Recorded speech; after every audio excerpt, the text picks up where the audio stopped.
Hi, folks. Welcome to week 11. We're more than double digits this week. That's exciting to hear for sure.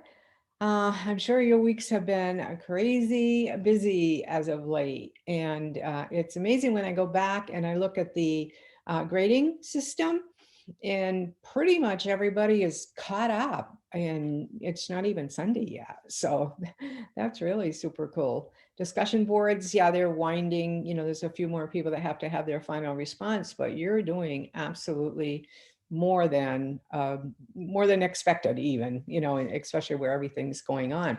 So I'm going to venture into the week 11 assignments. I'm going to back up a little bit. I want to thank you for the surveys, mid-semester survey that you completed. I really appreciate it very much. And right now there's an 88% return rate. So that's really, really cool. I'm really hoping I get something like that or even higher for my course eval too, because that's the part I'm evaluated on. But I will send you the results in the percentages in the mid-week announcement, just so you can see. I won't put the personal responses in there, but thank you. I really value who you are and what you say, and I appreciate that. You're so respectful. I just can't thank you enough, actually. So let's go into week 11 and what's going on. Well, your resume is something that you have been working on, and let's put that aside. I should have said e-portfolio too. Keep working on your e-portfolio. You're already doing that by working on your assignments, but the annotated bibliography is a little bit different. I did have someone that sent me a semi e-portfolio to look at their annotated bibliography.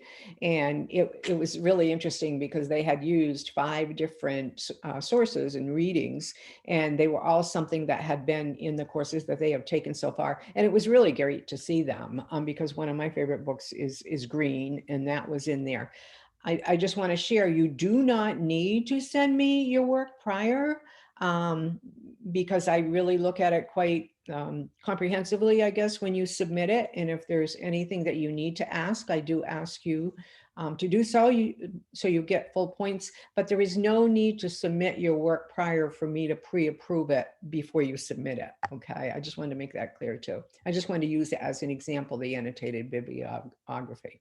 So journals, keep working on your journals. You submit that at the end of module 8. So I'm so impressed every time you submit them because the work is so diverse, and the projects are, it's not just you have 2 or 3 projects going on. It's like, I can only imagine what you're doing.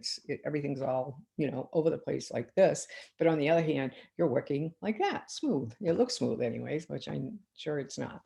So grand work, as I like to say. So in week 11, we're talking about the third cluster.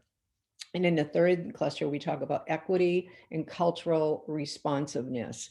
So the discussion boards, as they always are, I'm sure they will look great. We're talking about ELL specifically, but if you want to venture off into a little bit different cultural responsiveness topic, that's okay too, because there is so much cultural change going on, and support that's really trying to rise to the top for everyone, for all students, of course, which we should be. I'm going to try to be capsulize it, I guess, this week in this video. I just want to share truly how appreciative I am of who you are, because obviously you're going through the pandemic, you're doing your internships, you're doing your family, the kids aren't sleeping at night, some of people are doing remote learning with their students. It's just, and I see it with my colleagues that they're trying to teach at the university, which of course half my courses are in student teaching in schools, and they're also needing to do some hybrid, but some of their kids are home because their kids are hybrid, and they're with their children remotely as well. So it's just so much in that basket that you have, and so many hats that you're wearing. But I was reading an article today in our area. It's a town about 8 miles away, and it was a school board meeting, and it ended up being in the paper, of course. But the parents want the students to go in school full time. Well, one of the things that came out of the superintendent's report was that they wanted to have longer school days in the fall to make up for what's going on now. Interesting enough, I really appreciate the superintendent too. He's a really good friend of mine. But he's resigning in July. So can you think of what's going on? So the parents were at the board meeting, and some teachers were at the board meeting, and teachers were sharing, and my heart was really going out because I know this is so factual that even right now, there's not enough subs. When you're in school, there's not enough subs to cover, and that's just one little piece of what's going on right now. And then another friend of mine who was actually, superintendent, very good friend of mine, he is, trying to weigh, what the CDC in Maine is saying. And at one point, the CDC in Maine said 3 feet apart is okay. But then the national CDC obviously is saying 6 feet. And of course, teachers are getting vaccinated in Maine as quickly as possible. And parents want students in school because the teacher's vaccinated now. And I know through my daughter, who is my 2 granddaughters are hybrid.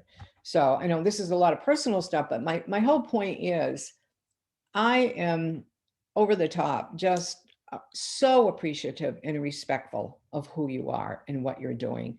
And I personally will be so pleased when you submit your e-portfolio, because many of you are done after that or close to done, and you can take a breather, I hope. So be well, take care of yourself. You know my email, my phone number. I'm sorry this was so long. I did not mean it to be, but thank you so, so very much. Be well.